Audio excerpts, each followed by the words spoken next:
जिंदगी मां प्यारा विछड़ी विया, दोस्त दिली दिलवारा विछड़ी विया।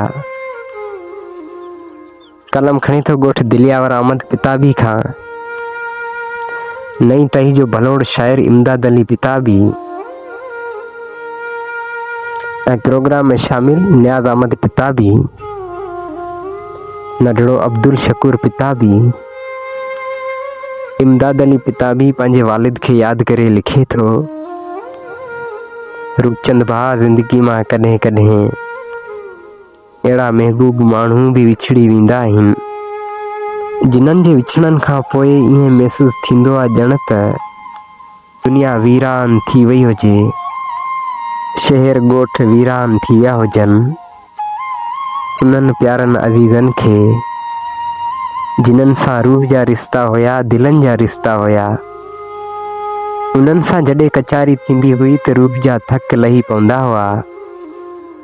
हू जॾहिं मुस्कुराईंदा हुआ त गुलाब जे गुल जियां महकार ईंदी हुई। ग़रीबनि ऐं मिसकिननि जा सहारा हुआ, यारनि जा यार हुआ। असां सां बेपनाह मोहबत करण वारा मोहम्मद मज़ारी जहिड़ा महबूब माण्हू। असांखे ख़बर कोन हुई त अचानक पहिरीं रोज़े में हू असांखे अलविदा करे अहिड़े पार हलियो वेंदो। असांजो वालिद मोहम्मद मज़ारी हू पहिरीं रोज़े ते ई असां खां विछड़ी वियो, वञी हक़ीक़ी मालिक सां मिलियो। सच पुछी रूपचंद भाउ जॾहिं इहा ख़बर ॻोठ में पई तॾहिं पंहिंजा त छा पर परावा बि रोइण लॻा हुआ, छो त असांजो वालिद मोहम्मद मज़ारी मिड़ी माण्हू न हुयो। हू ग़रीबनि जी मदद करण वारो, पंहिंजनि ऐं परावनि खे बेपनाह मोहबतूं ॾियण वारो मोहम्मद मज़ारी हो। जॾहिं असांजे शहर जा, असांजे इलाइक़े जा माण्हू बेपनाह उन सां मोहबत कंदा हुआ, जिन बि ॿुधो उहे ज़ारो कतार रोअण लॻा हुआ। ॻोठ दिलियावर अहमद किताबी में टूटा हुआ, पर छा कजे रूपचंद भाउ, चवंदा न आहिनि जेका रब जी रज़ा, ऐं कॾहिं कॾहिं रब जी रज़ा ते राज़ी रहणो पवे थो।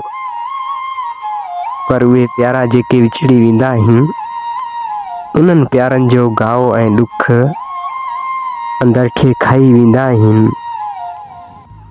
हा रूपचंद भाउ, हाणे त जॾहिं पंहिंजे प्यारनि जूं तस्वीरूं ॾिसूं था त जी जुड़ी पए थो।